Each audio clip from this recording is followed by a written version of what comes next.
Aujourd'hui on traite. Et on traite bien.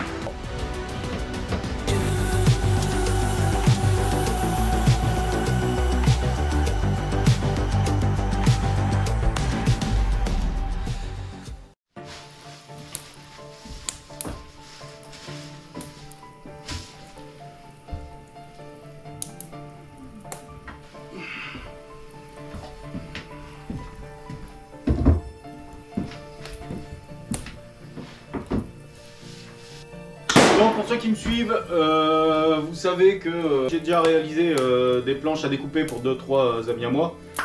Aujourd'hui, on va parler de l'entretien des planches à découper, justement, en fonction du bois qui a été utilisé ou de l'usage qu'on a pu en faire, et aussi des matériaux qu'on a pu utiliser pour la faire. On va prendre pour exemple deux planches que j'ai ici, que j'ai récupérées pour une sorte d'SAV. Ce que je veux, c'est que ces planches durent dans le temps. Donc ça me dérange aucunement de récupérer les planches de temps à autre pour assurer l'entretien et les maintenir en bon état. Même si bien évidemment des planches pareilles ne s'abîment pas dans le temps, mais c'est histoire de réparer le moindre petit défaut qu'elles peuvent avoir. Et par la même occasion refaire un traitement de surface avec les bons produits. Parce que ce qu'il faut savoir, c'est qu'on ne peut pas traiter les planches à découper avec n'importe quel produit. Tout ce qui va venir en contact de la nourriture doit avoir un traitement spécifique. Ne mettez pas n'importe quoi sur des planches.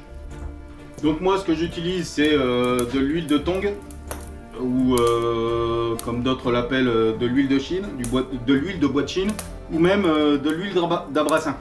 C'est une huile extraite de graines d'un arbre chinois appelé le vernicia je crois. C'est des arbres qu'on retrouve dans le sud de la Chine ou en Thaïlande ou en Birmanie. Et ces arbres produisent des graines qui sont riches en huile, dont on sert justement pour venir traiter ou faire un traitement de surface sur certains bois travaillés. Vous le trouvez sous plusieurs marques. Moi j'utilise Brandon Bespoke. Je vous mets un lien en description si ça vous intéresse. Bien évidemment vous prenez ce que vous voulez. C'est pas un partenariat, je vous mets juste ce que moi j'utilise et ce qui marche pour ma part. Mais en aucun cas c'est la seule méthode, c'est une méthode. Après vous faites ce que vous voulez. Alors on peut utiliser n'importe quelle huile naturelle ou minérale. Évitez, parce que je vois qu'il y en a beaucoup qui font l'erreur, mais évitez de la traiter avec de l'huile d'olive. Parce que c'est une huile, mais à part coller les bactéries à la planche, elle n'aura pas l'effet de protection sur une planche. En tout cas sur la durée. Donc évitez de mettre n'importe quoi. Prenez une huile naturelle ou une huile minérale ou de l'huile de tong. Ça fera très bien l'affaire. C'est pas cher en plus, vous retrouvez ça sous petit format. Quand vous n'avez pas beaucoup de planches à traiter, on en trouve partout. Et pour moi ça reste le meilleur produit. Je vous montre. Donc on retrouve nos deux planches. C'est des planches que j'avais fait pour des amis. On voit que ça ressemble plus à du bio qu'à de la planche, elles sont pas prêtes de casser. Donc c'est des planches sur lesquelles, celle-là c'est une planche en hêtre, sur laquelle je suis venu coller une bande de sapelli. C'est un bois très dense et tropical, un peu plus foncé.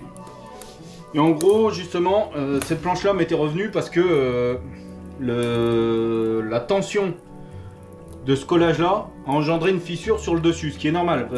L'hygrométrie de mon atelier n'est pas la même que chez n'importe qui. Donc forcément la planche doit s'adapter au climat. Le bois est un matériau qui vit et forcément il s'adapte aux conditions dans lesquelles vous l'entreposez et dans lesquelles vous l'utilisez. Donc ça avait créé une fissure, on est venu la réparer. J'en ai profité pour la reponcer complètement, même si comme c'est du bois debout, elle n'avait pas vraiment de rayures. Vu que quand vous relevez le bois, justement en bois debout, c'est très compliqué de pénétrer à l'intérieur du bois. C'est pour ça qu'on fait des planches en bois debout, c'est pour éviter justement l'usure des planches. Donc on est venu lui faire un petit logo. Justement, cette planche-là avait été faite pour un collègue qui a une chaîne YouTube. Je vous mets le lien en description. Et maintenant, on va venir la traiter. Et à côté, pour ceux qui vont la reconnaître, Une planche faite pour un de mes amis chasseurs, où on est venu incruster des culots de balle, des dents de sanglier et la balle qui l'avait tué. Une demande spécifique, celle-là elle avait pas vraiment bougé, mais j'en ai profité aussi pour la poncer et on va la traiter aussi comme l'autre.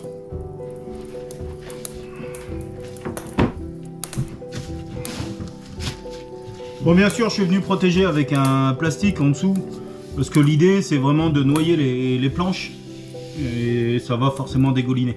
On va l'appliquer à la main. Normalement, prenez des gants pour faire ça, des gants très légers ou tout fins, mais là j'en ai pas, donc on va l'appliquer directement à la main. C'est juste que j'aurai les mains grasses.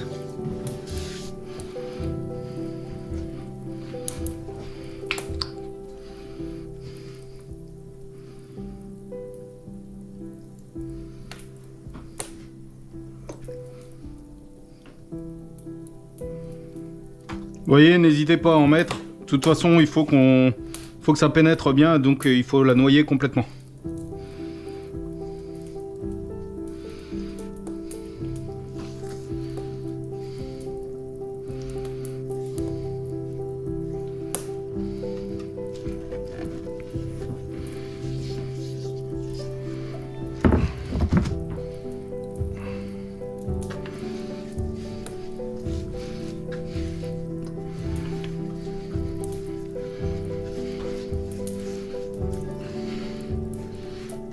Voilà, on va lui placer deux petites cales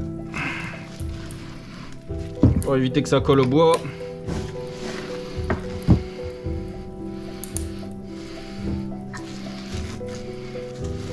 Celle-là, c'est pas la peine parce qu'on lui avait mis des pieds. Donc on va le faire côté arrière d'abord.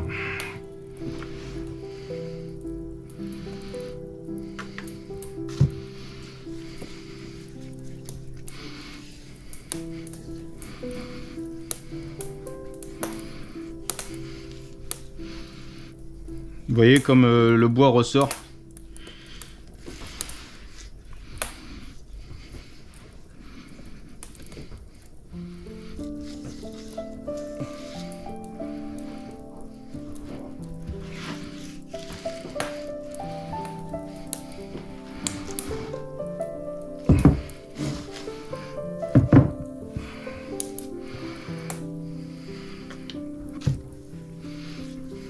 Regardez le logo.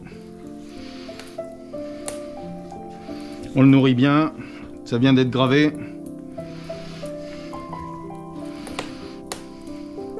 Voilà. Faut que ça pénètre bien.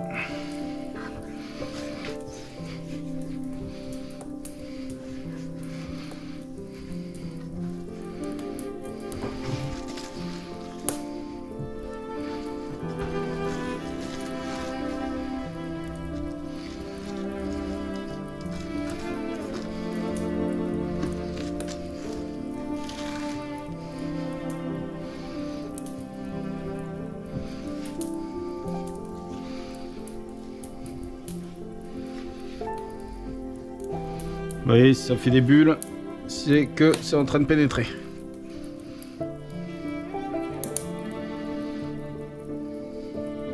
Forcément, les pores sont ouverts là où on a gravé.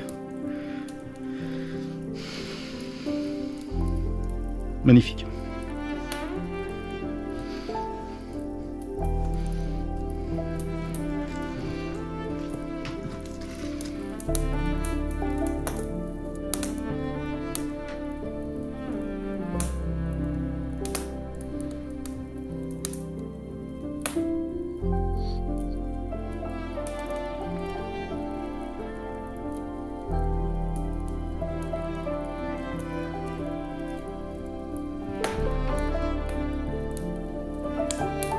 Donc, une fois que c'est traité, vous laissez bien imbiber le bois.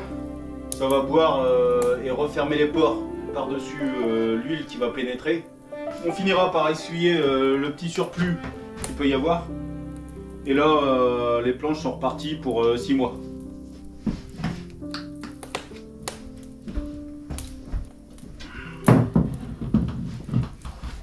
Bon, bien évidemment, des planches, vous allez en revoir dans la chaîne. Parce que je prends vraiment plaisir à faire ce genre de choses et à le partager avec des amis. Et comme tout le monde veut sa planche à découper, on va essayer différents modèles, toujours en les personnalisant un minimum pour qu'elles soient uniques. J'essaierai aussi de travailler différentes essences qu'on n'a pas eu l'habitude de travailler encore, pour mélanger un peu les couleurs et les matières, et aussi apprendre de la réaction qu'il peut y avoir. On est toujours dans l'expérience. Encore une fois, il y a 1000 façons de faire. Ça, c'est la mienne. Je suis pas là pour vous dire comment faire les choses. Ça reste une chaîne de divertissement. J'ai pas la science infuse. Ce que j'ai appris, je l'ai appris d'autres personnes en les voyant faire. Mais c'est une façon de transmettre des techniques qui fonctionnent. 150 000 vues sur ma chaîne YouTube, j'en espérais pas autant. 1000 merci à vous. Ciao.